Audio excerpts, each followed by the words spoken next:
कुछ साल पहले लेक विक्टोरिया के पास एक बीच पर हजारों लोगों की जान एक खतरनाक पिरान्हा अटैक में चली गई थी। ये वही प्राचीन पिरान्हा मछलियां थीं जिन्हें दुनिया लगभग 20 लाख साल पहले ही खत्म मान चुकी थी। उस भयानक हादसे के बाद पूरे इलाके को बंद कर दिया गया था। वहां अब सिर्फ टूटी हुई बोट्स और स्पीड बोट्स के मलबे और मरे हुए पिरान्हाओं के अवशेष ही बचे थे। एक रात दो बुजुर्ग किसान अपनी गाय सैरा को ढूंढने जाते हैं जो दलदली इलाके में कहीं गुम हो गई थी। दोनों पैदल ही नदी के गहरे हिस्से से गुजरते हुए उसे तलाश करते हैं। कुछ देर बाद उन्हें सैरा की लाश पानी में तैरती हुई मिल जाती है। जैसे ही वे उसकी बॉडी को बाहर खींचने की कोशिश करते हैं, उन्हें बिल्कुल अंदाजा नहीं होता कि उनके आसपास सैकड़ों पिरान्हा के अंडे मौजूद हैं। सैरा की बॉडी हिलते ही उसके अंदर जमा कई गैसें बाहर निकलने लगती हैं। दोनों किसान समझ नहीं पाते कि अचानक ये सब क्या हो रहा है। बदबू से परेशान होकर उनमें से एक किसान लाइटर जला देता है। अगले ही पल एक जबरदस्त धमाका होता है और सारा की बॉडी टुकड़े टुकड़े हो जाती है।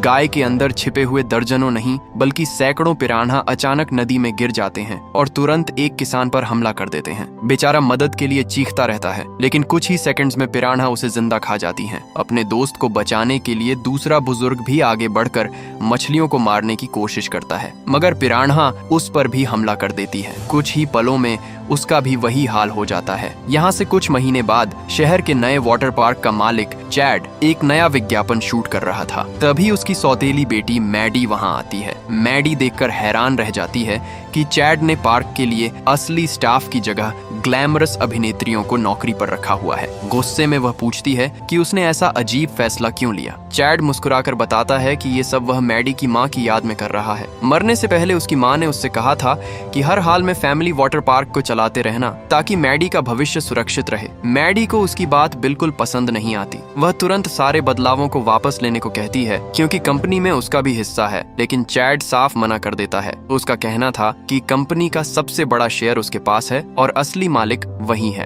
उसी शाम मैडी अपने कॉलेज के दोस्तों से मिलती है। बातों बातों में उसकी मुलाकात अपने एक्स बॉयफ्रेंड काइल से होती है, जो अब एक पुलिस ऑफिसर है। काइल बताता है कि वह कुछ हफ्तों के लिए वाटर पार्क की सिक्योरिटी संभालने वाला है। उसे उम्मीद होती है कि इस बहाने वह और मैडी फिर से साथ वक्त बिता पाएंगे, पर मैडी साफ कह देती है कि वह सिर्फ गर्मियों के खत्म होने तक यहाँ रहेगी और उसे उनका पुराना रिश्ता दोबारा शुरू करने का कोई इरादा नहीं है। इसी बीच वाटर पार्क से थोड़ी दूर एक कपल शेल्बी और जॉश नदी के किनारे बने पियर पर बातें कर रहे थे। गर्मी से राहत पाने के लिए दोनों पानी में कूद जाते हैं। थोड़ी देर तैरने के बाद शेल्बी को महसूस होता है कि किसी चीज ने उसके शरीर को काटा है। उसे लगता है कि जॉश मजाक कर रहा होगा, इसलिए वह गुस्से में पानी से बाहर निकल आती है, लेकिन उसे जरा भी अंदाजा नहीं होता कि उसके साथ कुछ बहुत ही अजीब और खतरनाक होने वाला है। नदी के दूसरे किनारे पर एशली और उसका बॉयफ्रेंड ट्रेविस अपनी ही दुनिया में मस्त थे। मजाक मजाक में एशली ने ट्रेविस को एक मेटल टेबल से हैंडकफ कर दिया था, लेकिन तभी गलती से गाड़ी का हैंड ब्रेक छूट जाता है और वैन धीरे धीरे नदी की तरफ लुढ़कने लगती है। दोनों को समझ आता है कि गाड़ी सीधा पानी में जा रही है। एशली घबराकर ट्रेविस को निकालने की कोशिश करती है, लेकिन उसे हैंडकफ की चाबी ही नहीं मिलती। ट्रेविस उसे शांत रहने को कहता है और गाड़ी की लाइट्स ऑन करने को बोलता है ताकि चाबी ढूंढना आसान हो जाए, पर उन्हें क्या पता था कि ये छोटी सी गलती उनकी मौत का सिग्नल बनने वाली है। जैसे ही लाइट्स जलती हैं,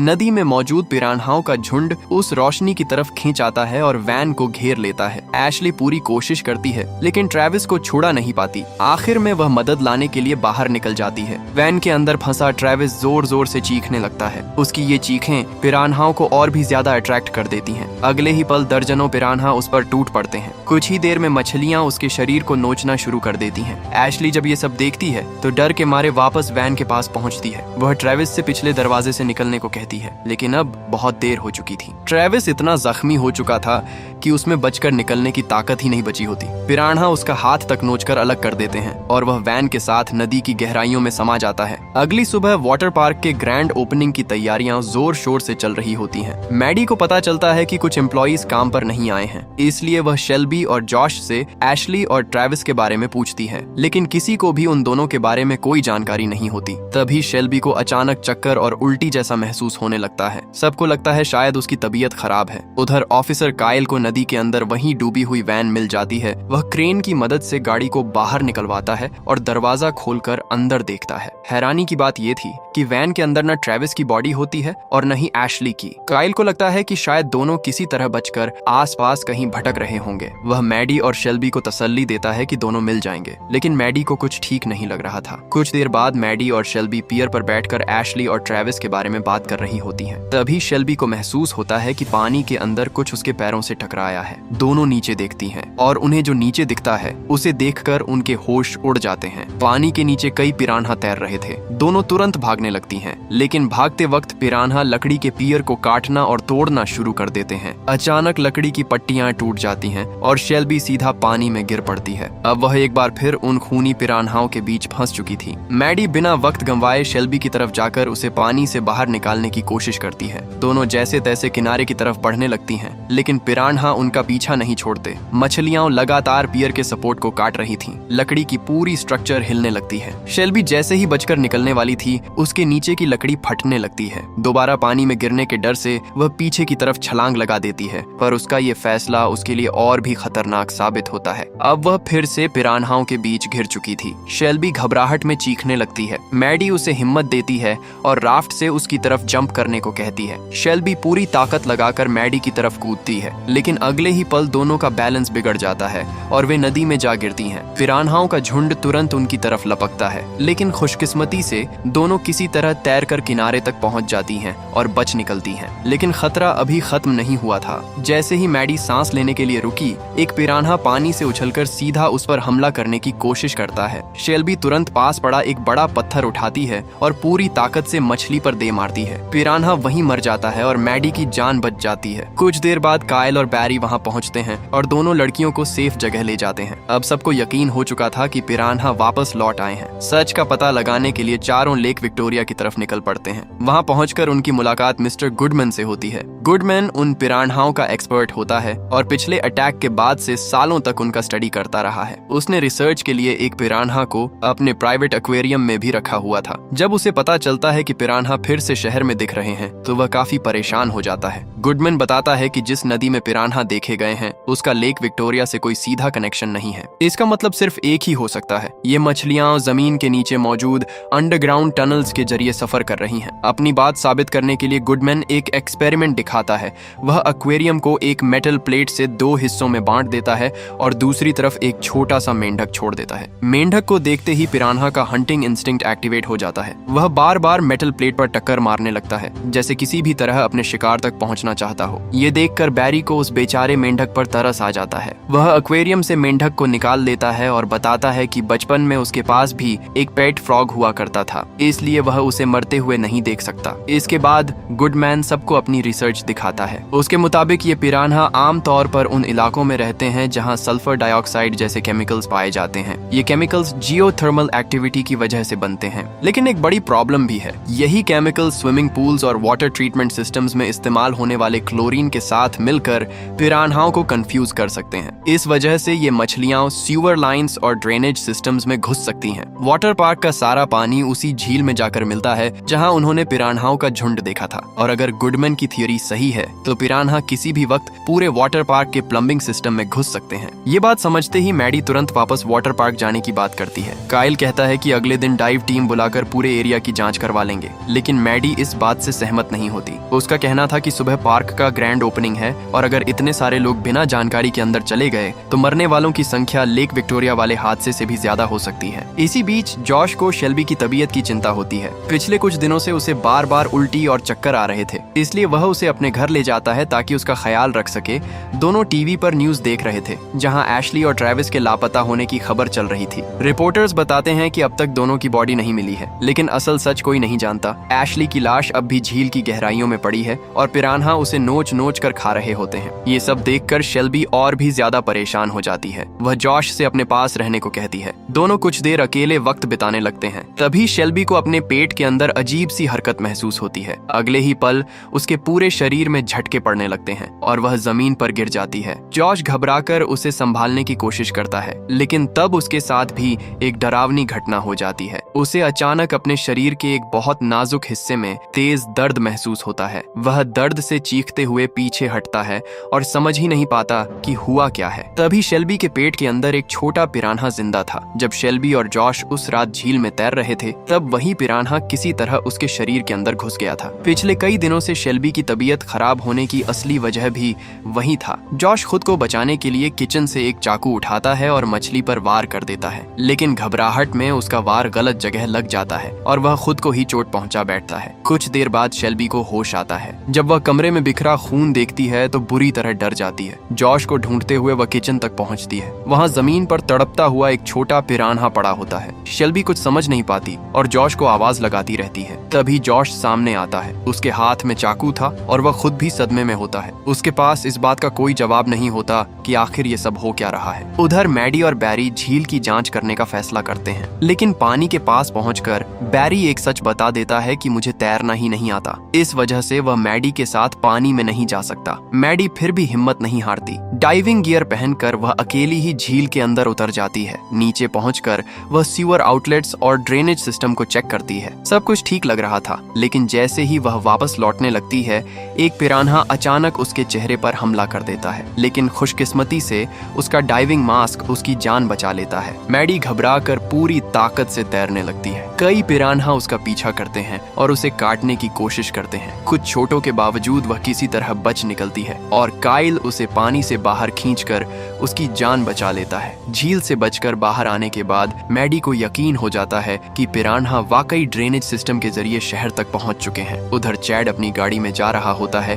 कि पुलिस उसे रोक लेती है, लेकिन जब वह देखता है कि सामने काइल खड़ा है तो उसके चेहरे पर मुस्कान आ जाती है। अगले ही पल चैड चुपचाप काइल को पैसे देने की कोशिश करता है। तब पता चलता है कि चैड काफी समय से वाटर पार्क के नीचे एक इलीगल कुआं खुदवा रहा था। इसी वजह से उसे पानी की कभी कमी नहीं होती थी और पार्क लगातार चलता रहता था। अगर अथॉरिटीज को इस बात का पता चल जाता तो उसका पूरा बिजनेस बर्बाद हो सकता था। इसलिए चैड काइल को रिश्वत देता रहता था ताकि वह उसकी सारी गैर कानूनी हरकतों को छुपाए रखे। काइल भी पैसों के लालच में उसकी मदद कर रहा था। इसी दौरान वाटर पार्क के मेडिकल रूम में मैडी अपने जख्मी पैर का इलाज करवा रही होती है। तब बैरी वहां आता है। बातों बातों में बैरी पूछता है कि क्या वह फिर से काइल के साथ रिलेशनशिप में आने का सोच रही है, क्योंकि उसे लगता है कि काइल आज भी मैडी को भूल नहीं पाया। लेकिन मैडी जवाब दे पाए उससे पहले ही शेल्बी वहां पहुंच जाती है। उसकी हालत बहुत बुरी लग रही थी। वह जॉश के साथ हुई पूरी घटना सबको बता देती है। यह सुनते ही सब लोग तुरंत हॉस्पिटल की तरफ निकल पड़ते हैं।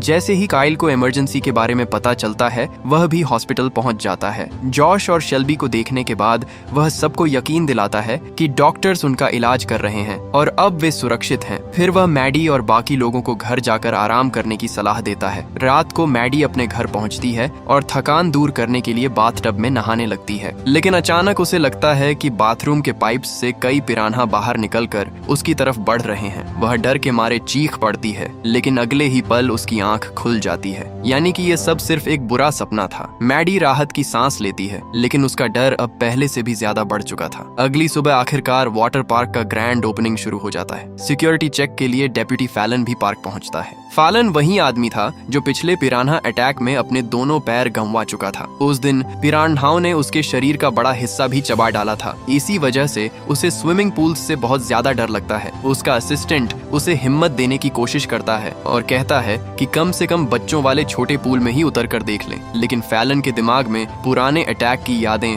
बार बार घूम रही थीं। घबराहट में वह अपने असिस्टेंट को ही धक्का दे देता है और बेचारा सीधा पूल में गिर जाता है। इसी वक्त पार्क के बीच चैड स्टेज पर चढ़कर विजिटर्स का स्वागत करता है। फिर वह दिन की सबसे बड़ी अट्रैक्शन अनाउंस करता है। मशहूर सेलिब्रिटी लाइफगार्ड डेविड हासलहॉफ भी उस इवेंट का हिस्सा है और लोग उसे देखकर काफी खुश हो जाते हैं। जब सब लोग मस्ती में बिजी थे, तब मैडी पार्क के मेंटेनेंस एरिया में पहुंचती है। वहां उसे एक बड़ा पंपिंग मोटर नजर आता है। तब उसे समझ आता है कि चैड वाकई उस इलीगल वेल का पानी पूरे पार्क में सप्लाई कर रहा है। कुछ ही देर बाद चैड भी वहां आ जाता है। प्राउडली वह बताता है कि उसकी वजह से पार्क को कभी पानी की कमी नहीं होगी, लेकिन मैडी गुस्से में उसे समझाती है कि उसकी ये हरकत हजारों लोगों की जान खतरे में डाल सकती है। वह उसे पिरान्हाओं और अंडरग्राउंड टनल्स के बारे में सब कुछ बताती है, पर चैड को सिर्फ पैसों और ओपनिंग सेरेमनी की पड़ी थी। उसके लिए तो ये सब सिर्फ अफवाहें थीं। उसे बिल्कुल अंदाजा नहीं होता कि उसी वक्त पिरान्हा ड्रेनेज सिस्टम के जरिए पार्क के अंदर घुस चुके हैं और कुछ तो स्विमिंग पूल्स तक बेची पहुंच गए हैं। पार्क में घूम रहा एक छोटा लड़का अपनी माँ के पास आकर बताता है कि उसे किसी पिरान्हा ने काट लिया है, लेकिन उसकी माँ उसकी बात को मजाक समझकर नजरअंदाज कर देती है और उसे लाइफगार्ड के पास जाकर बैंडेज लगवाने को कह देती है। उधर मैडी लगातार पार्क में पिरान्हाओं को ढूंढ रही थी। तभी उसे बच्चों के पूल की तरफ से चीखने की आवाजें सुनाई देती हैं। एक औरत दौड़ते हुए उसके पास आती है और बताती है कि उसने पूल के अंदर पिरान्हा तैरते हुए देखे हैं। अब मैडी समझ जाती है कि खतरा सच में पार्क के अंदर पहुंच चुका है। वह तुरंत चैड के पास जाकर वाटर पार्क बंद करने का ऑर्डर देती है, लेकिन चैड फिर भी मना कर देता है। उसी वक्त काइल भी चैड का साथ देता है और मैडी को रोकने की कोशिश करता है। बैरी बीच बचाव करने की कोशिश करता है, लेकिन कोई फायदा नहीं होता और फिर वही होता है जिसका डर था। पाइप्स के अंदर से पिरान्हाओं का पूरा झुंड बाहर निकल आता है। अगले ही पल पूरे वाटर पार्क में अफरा तफरी मच जाती है। हर तरफ लोग चीखने लगते हैं। पिरान्हा पानी में मौजूद लोगों पर टूट पड़ते हैं। कुछ ही सेकंड्स में कई लोग बुरी तरह जख्मी हो जाते हैं और कई अपनी जान गंवा देते हैं। लाइफगार्ड्स सीटी बजा बजाकर लोगों को बाहर निकालने की कोशिश करते हैं,